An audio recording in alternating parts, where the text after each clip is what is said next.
तो हेलो दोस्तों, स्वागत है आप सभी को मेरे चैनल आर के मैथ सॉल्यूशन में। और चैनल पर नया तो चैनल को सब्सक्राइब करके बेल आइकन प्रेस कर दो ताकि आने वाले वीडियो की नोटिफिकेशन सबसे पहले आप तक पहुंच जाए। तो ये इस चैप्टर का लास्ट पार्ट है, ठीक है। इसके बाद हम लोग चैप्टर नंबर 5 की ओर पढ़ेंगे, ठीक है। यहाँ पे देखिए धातु अधातुओं के गुण के बारे में देखेंगे। पहले हम इससे पहले धातु के बारे में पढ़ चुके हैं। तो अधातुओं के समान भौतिक गुण देखते हैं। तो यहाँ पे अधातुएं जैसे कि कार्बन हो गया, गंधक हो गया, ब्रोमीन हो गया, क्लोरीन हो गया, और hydrogen, helium, iodine, nitrogen, oxygen, silicon, ये सब का आपका परमाणु संकेत दिया हुआ है। ये सब आदि हैं, अपने गुणों में विभिन्न होते हैं। इसका सभी अलग अलग गुण वाले होंगे। उनके कुछ समान अभिलाक्षणिक भौतिक गुणों का अध्ययन नीचे प्रस्तुत किया गया है। जैसे पहला हमारा धातुई धातुई चमक, ठीक है। तो अधातुओं में धातुई चमक नहीं होती है, उनमें हल्की सी चमक होती है। इसका कारण है कि सामान्यतः ये प्रकाश का भालीभांति परिवर्तन नहीं करती है। जैसे हमने पीछे देखा, वो 90% हमने देखा था पीछे की परिवर्तित होता है, लेकिन यहाँ पे भालीभांति परिवर्तन नहीं होती है। अपवाद में जो ग्रेफाइट है और आयोडीन है आदि में धातुई चमक होती है। ये दोनों हमने क्वेश्चन बताया था, उस समय भी इसका अपवाद में लिखाए थे, ठीक है। दूसरा में आपका है कठोरता। तो साधारणतया ये धातुएं जो होता है वो कोमल होती है। अपवाद में एक हीरा है जो सर्वाधिक कठोर होता है, ये आप सभी को पता है। तीसरा में आघात वर्णनीयता, मतलब अधातुएं आघात वर्ध्य नहीं होती है, ठीक है। ठोस अधातुएं भंगुर, अर्थात उसको मारेंगे पीटेंगे तो वो पीटने पर वो चूर चूर हो जाती है। हथौड़े की चोट से वे छोटे छोटे टुकड़ों में टूट जाती है। तन्यता, यहाँ पे देखिए तो तन्यता, धातुएं तन्य नहीं होती है, इनके तार नहीं खींचे जा सकते अधातुएं को, ठीक है, सॉरी, अधातुएं का तार नहीं खींचा जा सकता है। और विद्युत चालन, तो विद्युत चालन धातुएं विद्युत की कुचालक या फिर अल्प परिचालक, यानी थोड़ा सा इसमें से हो सकता है। जैसे ग्रेफाइट एक अपवाद है क्योंकि इससे विद्युत का चालन होता है, अल्पचालक होता है शायद, या विद्युत का सुचालक होता है, ठीक है। यह जो होता है विद्युत का सुचालक होता है, ठीक, ग्रेफाइट। और जो बाकी अधिकतर जो होते हैं वो कुचालक होते हैं। यहाँ पे अगर हम देखें तो ऊष्मा चालन, अधातुएं ऊष्मा की कुचालक या फिर अल्प परिचालक होती है। ग्रेफाइट अपवाद है जो ऊष्मा का सुचालक होता है। तो ये सब हम लोगों ने देखा। अगला आपका है 7वां नंबर में धात्विक ध्वनि। तो यहाँ पे देखिए अधातुएं धात्विक ध्वनि उत्पन्न नहीं करती, अर्थात इनके गिरने पर या फिर इन पर चोट करने पर कोई ध्वनि उत्पन्न नहीं होती है। 8वां में गलनांक एवं क्वथनांक, यानी जो इसका गलनांक होता है, जो ताप पर गलनांक होता है, इनके गलनांक एवं क्वथनांक कम होती है। ग्रेफाइट अपवाद है, ठीक है, इसका गलनांक एवं क्वथनांक उच्च होती है। उदाहरण के लिए गंधक जो है उसका 119 डिग्री सेल्सियस पर पिघलता है, ठीक है, 119 डिग्री सेल्सियस पर पिघलता है, जबकि आयोडीन जो 113 डिग्री सेल्सियस पर पिघलता है। तो इसका जो गलनांक है उच्च आप देख रहे हैं, ठीक है। यहाँ पे 9 नंबर में आपका है कि घनत्व, सामान्यतः अधातुएं के घनत्व निम्न होती है। ग्रेफाइट बहुत सी धातुओं की अपेक्षा अधिक भारी होती है। 10वां में आपका तनन समर्थ, अधातुओं का तनन समर्थ काफी कम होती है, ठीक है।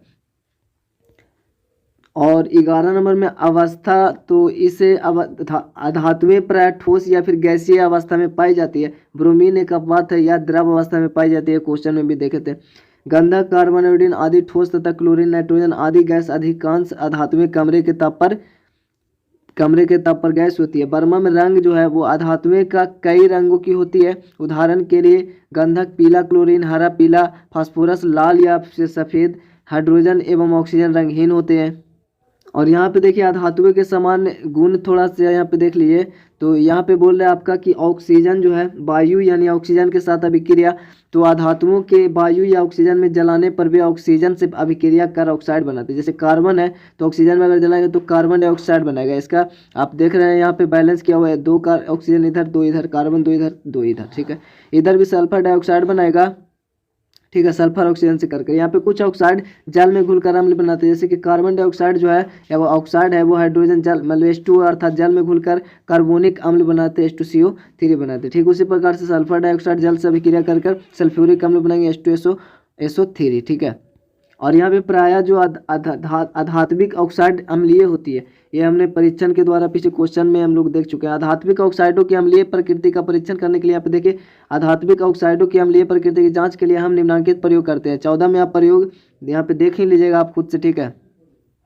इस प्रकार से यहाँ पे लास्ट में जो होता है उसमें ऑक्साइड एकत्र, इस गैस घट में फिर आपका ये चूंकि अम्लीय है तो इसमें आपका नीला लिटमस पत्र डाला जाएगा, तो इसको देख लीजिएगा।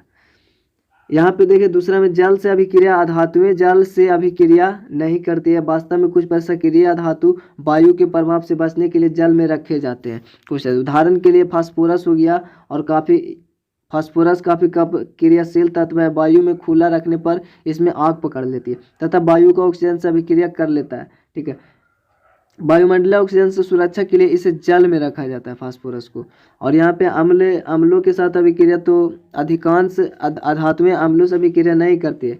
ये क्वेश्चन में हम लोग देखे थे, इस तरह के क्वेश्चन था। जो अधातुएं अम्लों से अभिक्रिया करती है वो अम्लों से हाइड्रोजन नहीं मुक्त करते हैं। ठीक है, हाइड्रोजन मुक्त नहीं करते। गंधक गर्म सांद्र नाइट्रिक अम्ल से अभिक्रिया कर सल्फर डाइऑक्साइड, नाइट्रोजन डाइऑक्साइड और जल बनाते हैं। यहाँ पे देख रहे हैं हाइड्रोजन मुक्त नहीं करते। यहाँ पे देख रहे हैं सल्फर है, और यहाँ पे ये रिएक्शन होने के बाद में सल्फर डाइऑक्साइड, नाइट्रोजन डाइऑक्साइड और यहाँ पे जल बनाया। और यहाँ पे चौथा है क्षारक से अभिक्रिया। तो अधातुओं की क्षारक से अभिक्रिया जटिल अभिक्रिया होती है। धातु और अधातु को पृथक करने के लिए कोई स्पष्ट विभाजन रेखा नहीं है। धातु और अधातु के प्रत्येक गुण का कोई ना कोई अपवाद अवश्य होता है। ठीक है, पर सभी गुणों की एक साथ समीक्षा करने पर यह निश्चित